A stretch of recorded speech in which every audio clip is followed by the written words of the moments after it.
Hey, welcome back to the podcast. We're here with Juliana from ScaleTime.co, and ScaleTime has served over 300 digital agencies. Juliana is passionate about providing audiences with invaluable tools that they can use instantly to start improving their business. So we'll be talking today about managing people, about scaling, about agency growth, so many fun things. So Juliana, how are things today? Things are great. I'm so happy to be here. Thank you so much for having me. Well, I'm glad to have you. And it's always fun just to kind of find out what people are passionate about these days, what they do that is unique, that is amazing. So what has you fired up in the last 6 to 12 months?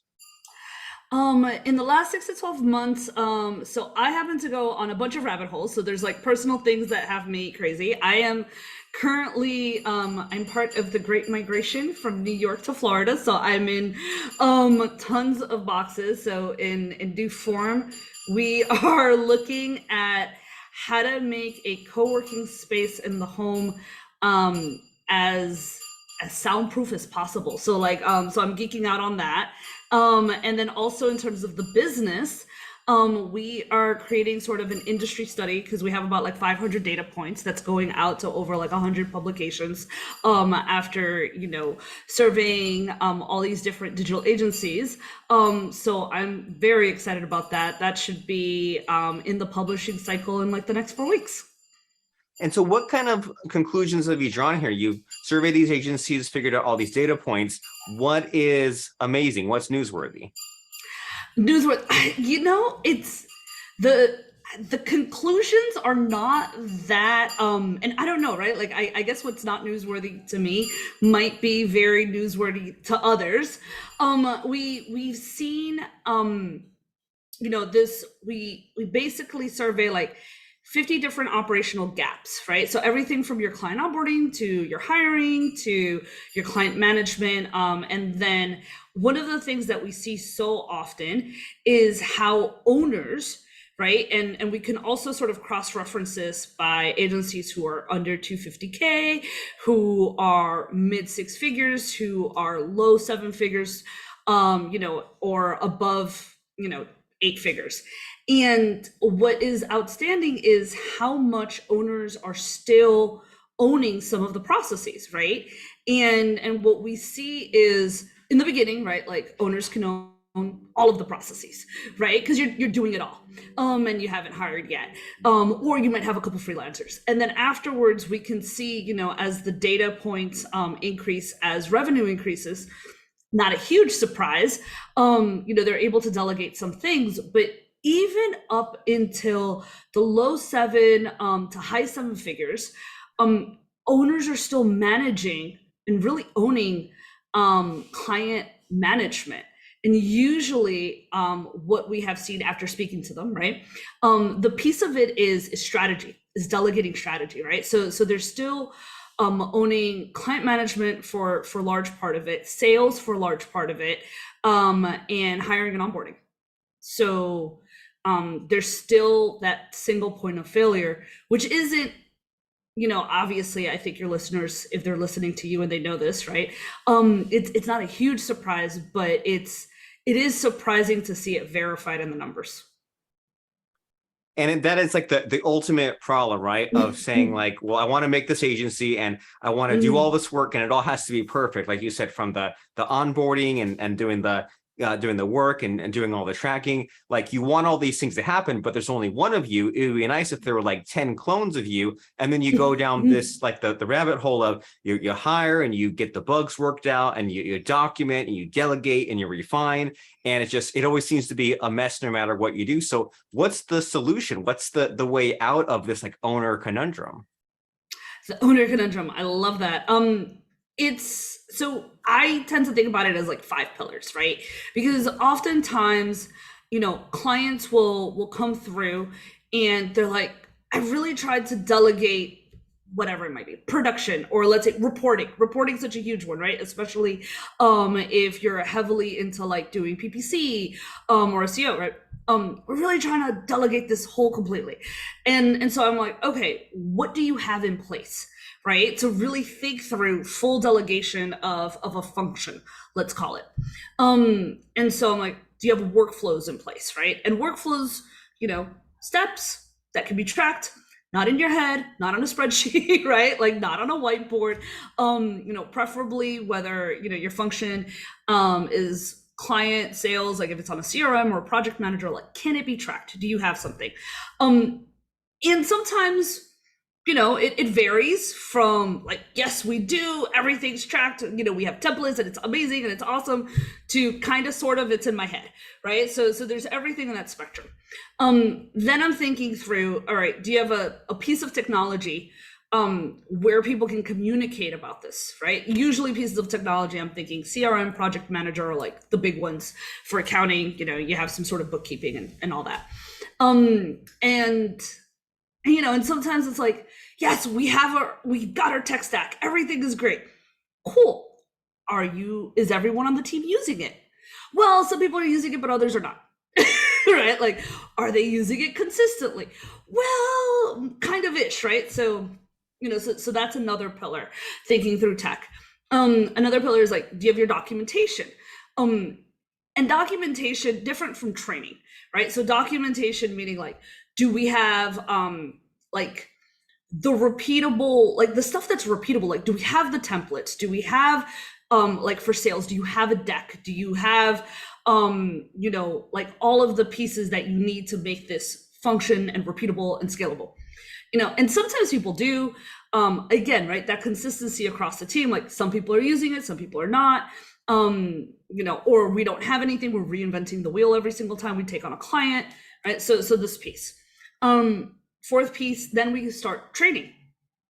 Do we have training, right? And training can come in the form of like SOPs, videos. I know Loom and things of like screencasting has become extremely popular.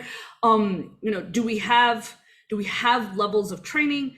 Do we know whether people or not like can bring it to fruition and actually comprehend it? Because even if you hire someone that's amazing from another agency and they're like, oh my God, they're so like awesome, can they do it the way that you want it so that it's on brand? And then lastly, metrics. Like, are we measuring the process? Are we measuring the performance, right? And so I think of those as the 5 pillars that really make something super delegatable for performance, not just like, I need to get this crap off my plate, right? So, and when we look through the different functions, that we're able to see like, oh wow, here's the bottlenecks, here's the missing pieces, here's where things are falling through the cracks. And I like that a lot with the 5 pillars, because whenever you're talking about this whole big system, right, this whole big mess that you're describing, it's like one extreme or the other. Either it's spoken about in very vague terminology and they say things like, well, write your mission statement or hire good people, and none of that really is practical, or they focus on one real simple thing like hiring or writing those SOPs. So that list, those 5 pillars, is really cool, because you can look back and we probably all have some of it figured out, right? But just like going back and figuring out like, okay, is this all documented? Can my team communicate? Am I looking at the metrics later? So that way, if I delegate something, like you said, it's not just to get it off my plate, and then I look back and it's like kind of halfway there, or I'm not consistent with it because I don't see like what the exact output is, or I don't see of like how much time that saved or how much money that made, or did that make that the work for that client just kind of go on automatic pilot. So that's really cool to kind of look at it through all those different phases. So that way you get the big picture, but it's also kind of doable, right? Because you can be like, okay, well, now I'll just focus on this one pillar and get that a little bit better this month. Absolutely. And then also it allows you to, right? Like, I'm a huge believer, in hiring great talent, right? And retaining great talent, but it creates structure. You're not, it eliminates questions like, I wonder what this person is doing. I wonder, like, is this person doing well? Right? Like, and even like, I don't know what they're doing, right? And so, because sometimes like as owners, you get far removed, and if you have a layer of leadership or management that is managing people and managing the work and managing the work product, if that person leaves and you don't have processes or these pillars in place, you're stuck then managing the person. And if you're too far removed and you don't have the visibility, then you're like, things get really glitchy. And I've seen this time and time again. And so like with these pieces in place, you're really ensuring that not only are you at a really good place set up to scale, but you're also set up to really manage your quality. So it's not slipping as you're scaling up, because I've seen so many businesses scale up and then they have to scale back down. And so, and you're reminding me that like, whenever I've brought in like an operations type of person, the thing the missing piece this whole time has been they weren't really willing to go back and like redo what was done, or like refine or improve what was done. Or like you mentioned something a few minutes ago about how like reinventing the wheel every time versus kind of like using what you did for one client and redoing it as a template. So like I had this person kind of set up at one point like all of our like payment systems and like the technical side and like the membership sites and things like download pages. And I thought, we never went and revisited that. We just like set up the download page and kind of figured out the copywriting and figured out the wording and figured out, maybe like the initial follow-up sequence, but then never revisited. And it seems like it takes like a special kind of brain to be the kind of person that maybe like has, I don't know if patience is the right word, but like you took a good stab at it, you figured out your system, figured out all the pieces working together, but then there's like that needed part of like kind of revisiting maybe what you did 6 or 12 months ago and kind of just like making it work even better, it seems like. Well, I have seen this with a lot of clients who come to us from other consultants or like, right, they've gotten operations help before, which I think is great, right? It's like first step.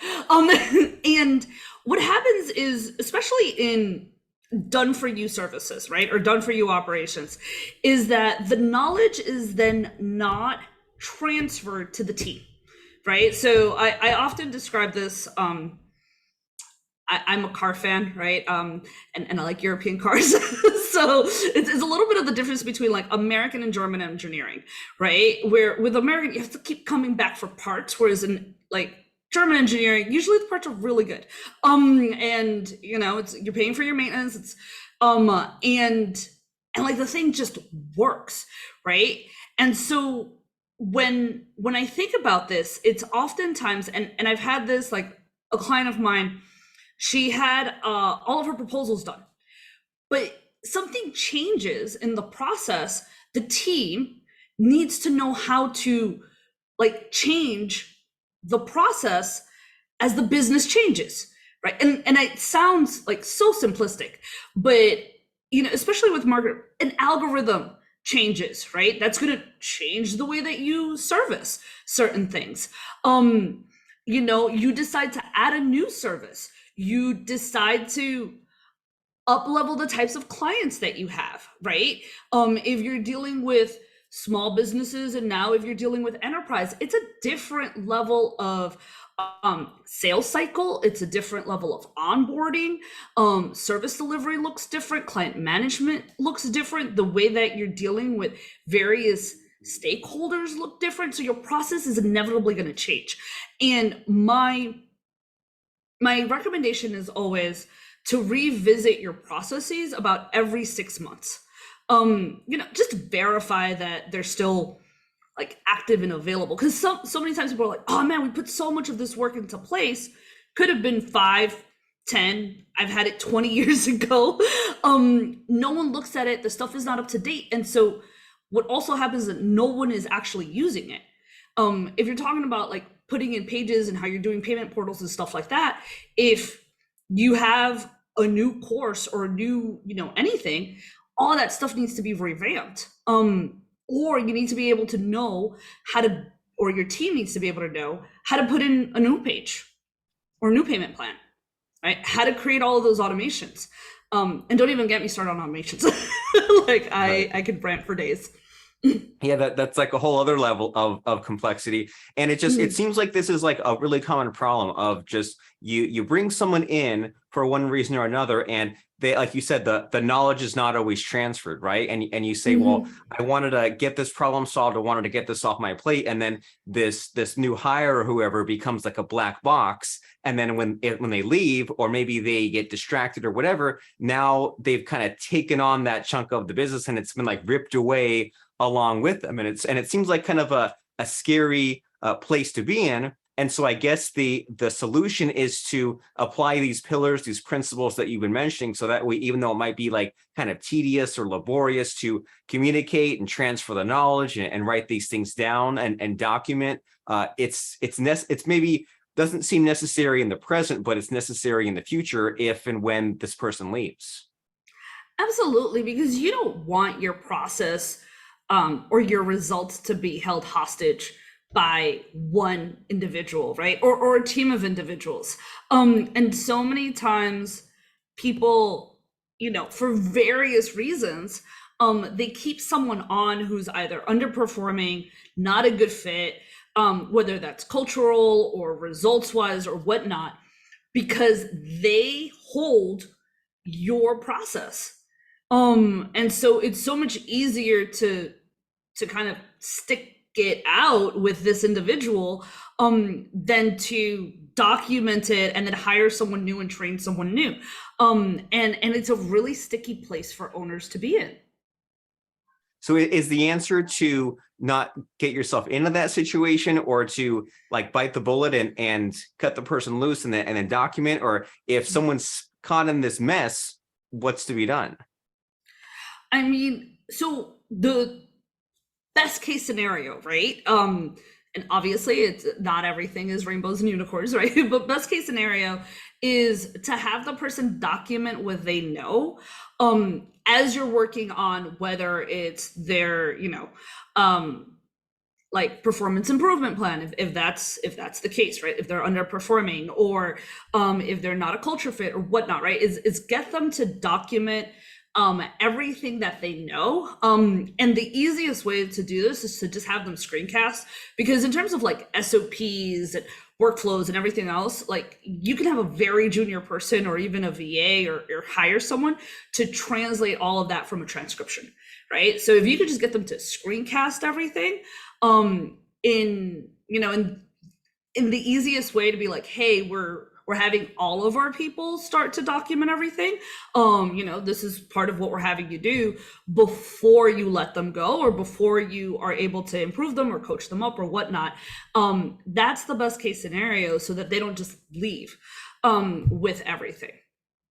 I like that a lot. Have them screencast what to do, so at least that way that can be translated into something else. And this kind of shows why a person like you is so valuable and so needed, because there are some of these like simple solutions that just haven't been used or haven't been thought of that can fix some of these problems that us business owners maybe don't know we have, or we know why like the growth is just suck, or it's so frustrating, or the time goes out the window when we don't know why. Well, because there's like these handful of factors that are kind of like just not working the way they should be, right? They're kind of dysfunctional. It's like that car where maybe there's a few things out of whack that just need some tuning up or need some fixing. Change the oil, change the spark plugs, whatever the maintenance needs to be. So since you've been talking about some of this operations consulting and all this kind of agency scaling and growth, what makes you different from everyone else out there? Because like there's other people out there like you, but it's really cool just the way that you have some of this dialed in, you have some of these ideas. So what sets you apart from some of these other people out there? I think one of the big things is that we've been working with digital marketing agencies now for like close to 7 years, right? So we get it, right? Like we really get it. We understand the lingo. Like you don't have to explain to us, like, oh, we're doing on-site SEO. We know what that means, right? Like we know what, that the clients are paying for things and they're waiting and they don't know and they want results, and like, right? Like we understand sort of the ins and outs of the processes. So it really cuts down the time to get results, right? Like we're huge on getting results with velocity. And I think working with so many agency owners, we know like the good, the bad, and the ugly. so many times we're like, oh, what are the great agencies doing? And I'm like, what you should be asking is like, what are they not doing? Right? So I think that's a huge one. The other thing is, doing operations could sometimes feel like somewhere between a catheter and a root canal for a lot of creative individuals, and we try our best to make it fun, right? Like I have done so much to gamify it and really make it easy so that we are putting the owner in their power of decision making and really helping them make those decisions with velocity, and empowering the team to implement, and as a byproduct really become leaders, right? And we're making this fun, which I don't think a lot of operations people out there are really thinking about. How do we make something enjoyable for people? And I think that's huge. Like, I don't know, if it's not fun, I can't do it. So that's kind of where I come from. And the other piece is, we're extremely community driven. So we have a community of agency owners who really care and talk to each other. Like, I think last week we have an owner channel in our Slack, and they were talking about the job market, right? And they're like, oh my God, I have these quiet quitters and this is happening, and right, like all these things. And one of our, he got tons of comments, like really helping through the situation. We had another owner who like slacked them, and they ended up having a conversation offline. People really care, and we tend to attract a community of people who are super supportive. And I think in such a competitive environment, fostering that level of community is something really special. And I think that you've tapped into something here, because like when I talk to just some of these people, like, I don't know what it is about you with like personality or like the answers, but some people are just like enjoying what they are doing, like just kind of like radiates off of them, and it's not just all stuffy and technical. And I think that this, as you were talking there, what came to mind was like, there's the component of, how to do something, right? You, Juliana, know how to get some of these systems like systematized, right? And then there's like, well, do you know how to then teach it? And like, sure, that's kind of the next step of like, okay, can others understand what you do? But then kind of the next recipe in the secret sauce is then, can you gamify it? Can you make it fun? And like a lot of like the salespeople, they really enjoy their quotas, right? They enjoy their gains, but it's not done a lot or enough in some other areas. There's kind of like the and like a membership site aspect, like you're picking up some new skills. Sometimes there's gamifying, but then even in like the workplace in general, like, do we want to be here, and are we here, and are we getting there, and are we doing this every day? I mean, it seems if you can make it fun, or you can gamify, or you can all kind of have the community that you mentioned, or you can like celebrate the win, or you can see if you're on track. I think that that's really something for all of us to think about, right? Like, if there's a thing in my business that I know that the team needs to be working on or improving or spending time or energy on, can we figure out a way to gamify it and make it fun? Because just forcing the issue might not work, right? Just blocking out the time and having more meetings, that might not work. But if we can figure out a way to have fun, then everybody wins, and we might actually get the thing accomplished that we want to get accomplished, and get it done before it needs to be done, and get it done in even bigger results. So that's really cool, and that's a lot to think about. So if someone here is listening or watching this podcast and they say that Juliana and her company and her team can really help scale my agency, how do they know if they're a right fit, if they're an ideal client for you? How do they know if they're like the right size and all of those things? Yeah, absolutely. So I think, obviously, if you're a digital marketer, you're in the right place. If you are above 250K, definitely hit us up, because that's usually the place where you're going from like solo with maybe a couple of contractors, maybe an employee, and you're starting to think about scale. So if you're there, right, like that's definitely, you're in the right place. If you are systems forward, right, like if you're like, oh my God, I know I need these systems, definitely in the right place. If you are above 7 figures and you're still in the weeds, you're definitely in the right place. You do not need to be in the weeds. It does not have to be that hard. And if if you're like, wow, like we definitely have the potential to be bigger, something's not clicking. I may not know what it is, but something's not clicking, then definitely it's worth a conversation, right? Because so much of the time, we are able to just diagnose so quickly. We're like, oh, it's because, like this thing is taking up way too much time. We've got way overhead here, and it's killing your profitability and blah blah blah blah, and boom, and you're like, oh man, right? Like, it's really easy for us to know if something's just not working. So, and I'm like really big on being able to have conversations and making sure that people have the right resources, right? So, if you're looking for a particular resource, we will always send you in the best direction possible. Well, fantastic. Well, it is worth having that conversation, as you said, if you and your agency are stuck in the weeds, if you're at 250, if you're at a million, if you're above, and it just seems too hard, and you figure there's got to be a better way. And we've even listed a few of the problems that someone might be having, like not using that dang CRM properly, or having people on the team where their cultures don't fit. And it's so difficult to see the problem if you're in it, right? If you're in the business, but if you have this outside consultant looking in, it can really shine a light on something, and they can notice something that's been staring you in the face for years and you haven't even given it a second look. So the website is ScaleTime.co. Is that correct? Absolutely. And we'll provide like additional resources. Robert, we'll put that in ScaleTime.co/podcast/day. If you want to stick that in the show notes, that way, like we know that it's really hard to scale chaos, and so in there, people can sign up for a newsletter. Like once you sign up, you have like 5 months of basically actionable tips. Every couple of days. We try not to bombard you too much, but we want to make sure that you're definitely like moving in the right direction. The diagnostic that we spoke about, like it's 5 minutes, and you get fancy results. It's awesome. It'll go through like 50 different operational opportunities and or gaps. It's free, so you don't have to like worry about it. If you want to hop on a call, amazing. If not, like you will have your results and you can start taking action on those. And if you do want to get on a call, you can schedule it from there.